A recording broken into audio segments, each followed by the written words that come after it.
guys, this is Muhammad Hafidi Mastura, and this is our August 1 NFP news trade. So as you can see in a 15 time chart na very trend lines yung flow ng market. So yan ang flow ng market. So I took a buy kasi as you can see sa 1 minute time frame na nakuha niya yung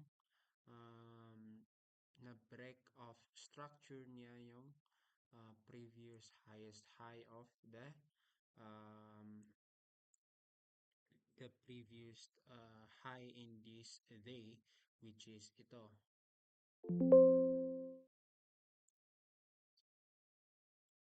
Asan yun?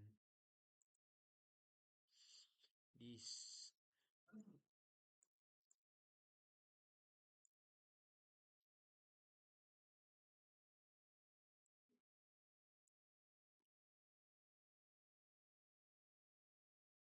ito. Na-break niya to. Then as you can see here, ito naman na yung basic na itinuro sa atin, natutunan natin na ito, bang, nag-rest, then na-break niya sa structure dito, which is na-break niya, then miyabos ka niya man, miyanix ka niya man, then ginan,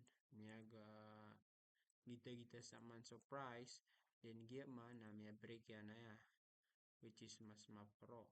Then, miyabos ka niyan, then sana ko miyag-buy. Bagay. So, that is the reason why I buy.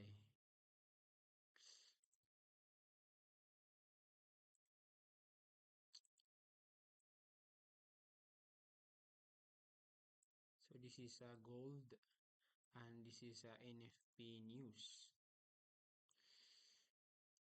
Ayun, na-break niya yung structure.